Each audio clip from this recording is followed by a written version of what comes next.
네, 안녕하세요. 매일 아침 8시 30분, 투자의 기회가 옵니다. 이강무의 광기강품, 이강무입니다.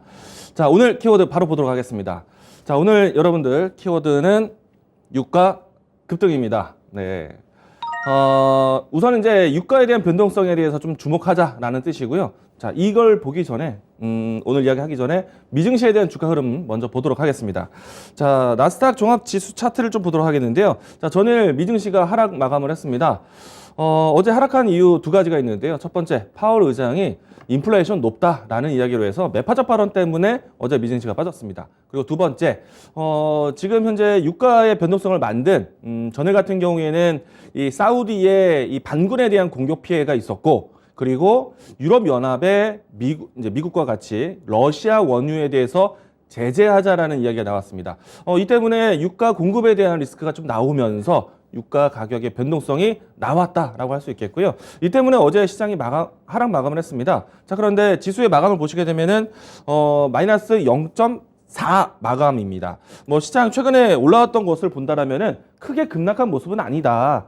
그리고 주가의 캔들을 보시게 되면은 아래 꼬리가 연출되는 모습. 그래서 분봉의 상태로 봤을 때는 어제 이 장중의 분위기는 지지부진했었지만은 장 후반에는 그래도 반등하면서 마감을 했습니다. 때문에 어제 파월의 의장의 매파적 발언, 뭐 기타 등등의 이야기를 해서 하락 마감을 했지만은 시장에 대한 위축감을 크게 키우는 장은 아니다라고 볼 수 있겠습니다. 자, 그러면은 시장에 대한 변수가 좀 변동이 컸던 유가에 대해서 좀 집중할 필요가 있겠는데, 자, 자료 하나 보도록 하죠. 자, 일단 어제 우리 시장에서는 크게 뉴스가 되진 않았습니다. 그런데 사우디의 석유 시설 이 반군에 의해서 피해를 받다 보니까 아무래도 공급에 대한 차질 우려가 나왔다는 것이 어제 미증시 내에서 타격을 좀 받았었고요. 자, 다음 자료 보도록 하겠습니다. 자, 유가에 대한 가격 변동이 사실 어제 변동성이 좀 크게 나왔습니다. 유가가 7% 급등을 했어요. 자, 보시게 되면은 어제 최근에 와서 유가가 급등한 다음에 조정이 나왔고, 이 때문에 시장이 좀 안정을 좀 찾기도 했었는데 지금 다시 한번 더 급등세를 좀 크게 가져가고 있는 모습입니다.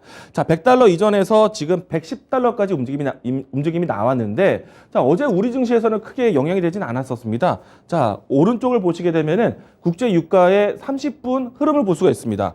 자, 이 부분이 어제 우리 증시가 출발하는 시간대였고요. 그리고 윗부분이 어제 우리 증시 시간대의 유가의 흐름이었습니다. 자, 우리 증시가 마치고 난 다음에 미증시가 진행되는 시간대까지 유가의 상승세가 상당히 크게 진행이 되었고, 결국에는 유가가 7%대 상승을 마감을 했습니다.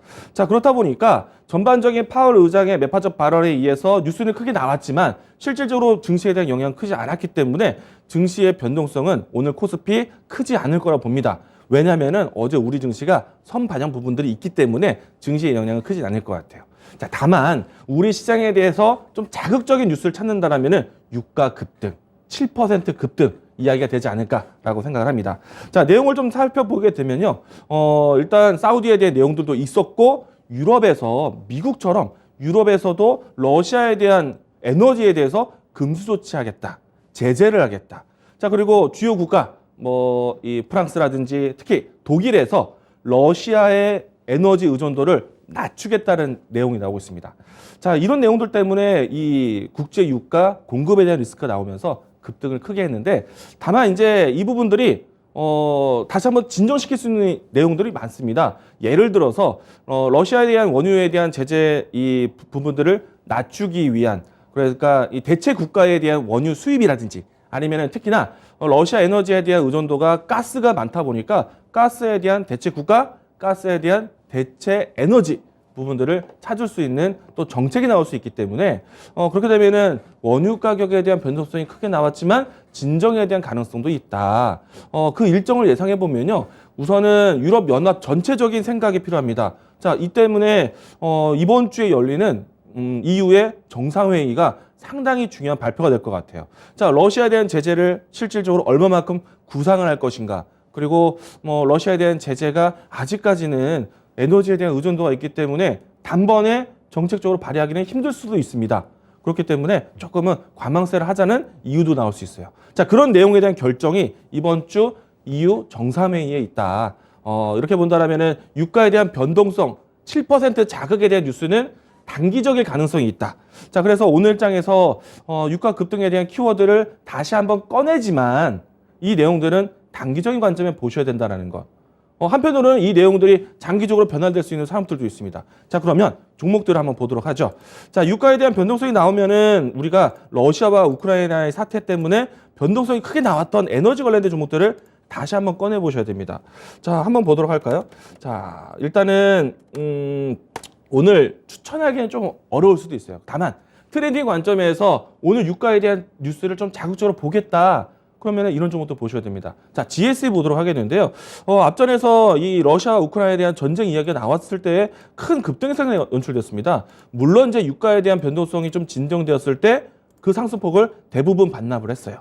자, 그러나 인플레이션에 대한 이야기들 그리고 어제와 같이 유가에 대한 급등세 나온다. 한 번 더 움직임들 살펴봐야겠죠. 다만 이번 주에 EU 정상회담 있습니다. 단기적으로 보셔야 되는 부분들이에요.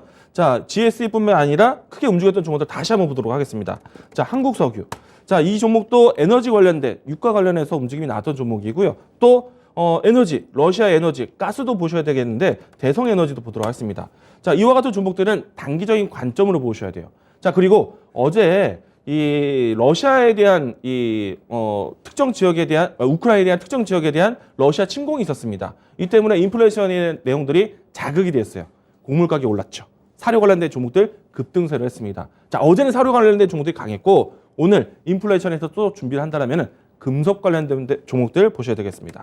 자, 이구산업이라든지 아니면은 알루미늄 보도록 하겠는데 사마 알루미늄이라든가 아니면은 조일 알루미늄. 자, 이와 같은 종목들이 오늘 움직일 가능성이 있다. 자, 다만 이번 주에 EU 정상회담이 있습니다. 그 기간 동안만 보셔야 된다는 거 이야기 드리겠고요. 자, 그러면은 여기서 또 투자에 대한 아이디어를 찾으셔야 되는데 자, 독일의 중점으로 해서 시장에서 대체 에너지를 준비할 수 있습니다. 자, 그러면은 그동안에 우리가 반사적인 이익이 될 수 있는 산업도 봤습니다. 조선, LNG선에 대한 수주 기대감 보고 있고요. 그리고 독일부터 시작되는 신재생 에너지에 대한 투자. 자, 그러면 종목들도 보도록 하죠. 자, 우선 조선주 본다면 대우조선해양. 자, 그리고 그 밖에 기자재도 본다면은 동성화인텍이라든지 한국카본이라든지 이 종목들은 장기적으로 보셔도 괜찮습니다. 왜냐하면은 단기적으로 에너지 특별한 이제 러시아에 대한 제재 내용들 나오지 않는다 하더라도 장기적으로 카타르 지역에 대한 발주 기대감이 있습니다. 그 밖에 플랜트 산업, 올해 같은 경우에 물류 대란이 있기 때문에 조선주들 건조에 대한 관련된 종목들은 괜찮습니다. 오케이. 신재생 종목들은 당장 에너지 러시아에 대한 금수 조치를 못 하더라도 결국에는 러시아에 대한 리스크를 줄여야 됩니다. 독일부터 해서 투자 공격적으로 할 거예요. 그래서 대표적으로 풍력, 태양광 보셔야 되는데 CS 윈드. 자, CS 윈드와 CS 베어링. 그 밖에 하나 에너지, 하나 그룹주의 움직임들도 괜찮다라고 얘기 드리겠는데, 자, 그렇게 본다면 오늘 유가 관련, 그리고 가스 관련해서는 단기적인 관점, 그리고 장기적인 관점에서는 조선, 신재생 에너지 관련돼서는 장기적으로 보자. 살아있다라고 이야기 드리겠습니다. 자, 그러면 오늘 제가 준비한 이 추천주 보도록 하겠는데요. 자, 오늘 제가 준비한 종목은 사실 GSE, 대성에너지, 한국석유와 같은 변동성이 큰 리스크 종목들은 좀 피하고 안정적인 종목을 선택을 했습니다. 자, 대우조선해양 갖고 왔습니다. 우선은 대우조선해양 같은 경우에는요, 올해 이제 러시아, 우크라이나 사태로 인해서 반사적인 이익으로 해서 주가가 반등을 했는데 주가 차트 먼저 보도록 하죠. 자, 이 부분이 전쟁에 대한 이야기로 올라왔지만은 사실 대우조선뿐만 아니라 삼성중공업, 한국조선해양, 조선 3사들이 지난해 연말 때 수주 계약이 상당히 좋았습니다. 이때 당시에 수주 계약이 있었는데도 불구하고 주가가 크게 반등을 못했어요.